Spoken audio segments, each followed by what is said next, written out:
Shalom, shalom les amis, la paix de Dieu, j'espère que tout le monde va bien. Nous prions pour vous, merci aussi pour vos prières à notre égard et nous croyons à la puissance de la guérison, nous croyons à la protection que Dieu nous a donnée au travers de Jésus sur la croix. Aujourd'hui, nous parlons de ce thème, la responsabilité des parents face à Noël. Noël, c'est la naissance de Jésus. C'est la commémoration de la naissance du Sauveur. Et c'est une responsabilité aux parents de pouvoir aider les enfants à comprendre cela profondément. Merci déjà pour tout ce que vous êtes en train de faire dans les familles pour que les enfants puissent vraiment saisir la joie d'être enfants de Dieu.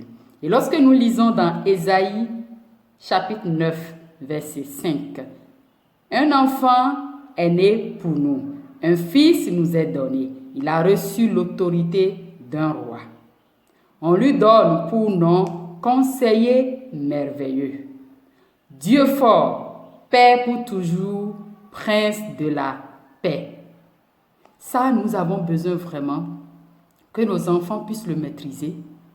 Pas seulement le réciter, pas seulement le fêter, mais comprendre profondément.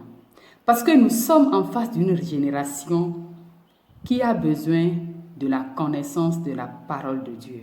Une génération qui n'a pas besoin du lait. Une génération à ne pas négliger. Une génération qui a besoin de la nourriture solide. Une génération qui a besoin de la compréhension très profonde de la parole de Dieu. Une génération qui a besoin d'être équipée par la bonne nouvelle. Et lorsque nous lisons dans le livre des Hôtes, il y a quelque chose de très important qui s'est passé là-bas. Le chapitre 13, verset 8. La Bible nous dit que tu feras en ce jour un récit à ton fils en disant « C'est à cause de ce que l'Éternel a fait pour moi. Alors je suis sorti d'Égypte. » Et le verset 14 nous dit « Et lorsque ton fils te demandera « Que signifie cela ?» tu lui répondras, par la main puissante de l'Éternel, il nous a fait sortir de l'Égypte et de la maison de servitude. Ça, c'est la responsabilité des pères, la responsabilité des parents, de pouvoir faire comprendre cela aux enfants. Et dans le livre des Hôtes, la Bible nous parle de comment Dieu a donné les instructions à Moïse pour que chaque famille puisse avoir sur leur linteau, leur porte, le sang, ce qui permettra à ce que l'ange de la mort n'entre pas dans ces maisons-là. Mais ce n'est pas la responsabilité des enfants de mettre le sang sur les linteaux. C'est la responsabilité des parents de le faire. C'est pourquoi je veux encourager les parents à pouvoir s'assurer de la compréhension claire et profonde dans la vie de leurs enfants de ce que c'est que la naissance de Jésus. Qu'est-ce que Jésus est venu faire? Nous devons à chaque fois vérifier cela dans la vie de nos enfants. Lorsque nos enfants comprennent profondément que Jésus-Christ, le Sauveur, nous est né et c'est un prince de la paix. C'est un conseiller merveilleux. C'est le Sauveur, le roi des rois. Lorsque cette compréhension est profonde, nos enfants ne peuvent pas vivre dans la panique ni dans la peur. Ils peuvent vivre dans l'assurance de leur salut. Ils peuvent vivre dans l'assurance de ce que le Sauveur est au contrôle de toutes choses. Et ça, c'est la responsabilité des parents de s'assurer de ce que leurs enfants comprennent cela profondément. L'Église en parle énormément, mais je veux m'adresser aux parents. Cher papa, chère maman, c'est notre responsabilité d'amener les enfants à vivre la profondeur du Sauveur. Et ce qui les permet de ne pas être des enfants ignorants, de ne pas être des enfants qui vivent dans la crainte, dans la peur de toutes sortes de nouvelles. Parce que l'ange s'est apparu et a donné une bonne nouvelle. Donc toutes les nouvelles qui courent les rues, il y a une bonne nouvelle qui vient annuler ces mauvaises nouvelles-là. Et nos enfants ont besoin de le comprendre pour pouvoir vivre dans la paix abondante que Dieu a donnée, pour pouvoir vivre dans l'assurance, pour pouvoir vivre dans l'espoir. Et lorsque nous lisons dans Luc chapitre 2, verset 8, la Bible nous dit que dans la même région, il y a des bergers qui vivent dans les champs.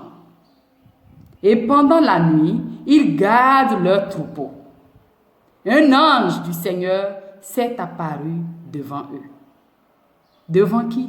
Ces bergers-là qui vivaient dans le champ. Et l'ange du Seigneur leur a donné la bonne nouvelle. Il les a annoncé une bonne nouvelle de la naissance du Sauveur. Et ça, c'est merveilleux. Que cette bonne nouvelle est pour toutes les langues et tous les peuples. Cette bonne nouvelle est pour tout le monde entier.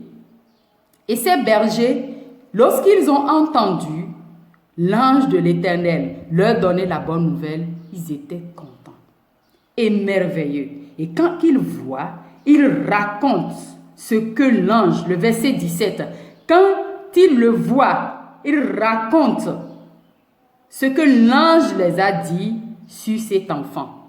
Les bergers ne sont pas arrêtés à écouter la bonne nouvelle, mais ils sont partis pour annoncer cette bonne nouvelle. Ça, c'est quelque chose que nos enfants ont besoin de comprendre. De ce qu'ils doivent annoncer la bonne nouvelle du Sauveur. Ça, c'est une responsabilité. Ce n'est pas seulement de le connaître, mais c'est une responsabilité de le faire connaître aussi. Ils étaient contents, ces bergers-là.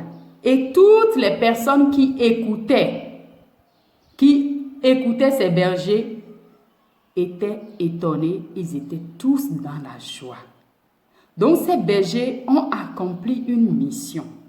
Quand ils ont entendu la bonne nouvelle, ils ont exercé leur joie. Ils ont manifesté le travail de pouvoir faire connaître cette bonne nouvelle aux autres. Et cela est passé de génération en génération, de peuple, de langue jusqu'à nous. Et cela ne doit pas arrêter à nous. Ça doit parvenir aux autres, à ce que nos enfants puissent comprendre que la seule chose que le monde a besoin, c'est de comprendre la bonne nouvelle du Sauveur.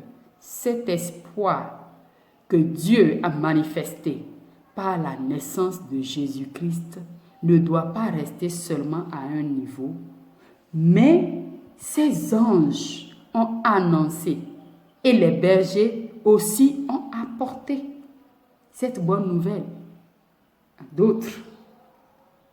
Et ils ont permis à d'autres personnes, à d'autres cœurs, de recevoir et de savoir qu'il y a de l'espoir par le Sauveur. Ça, c'est une responsabilité que nous ne devons pas négliger. Soyez bénis abondamment et que ces moments de fête soient un moment où nos chers parents investissent énormément à ce que les enfants puissent comprendre que l'espoir est dans le Sauveur.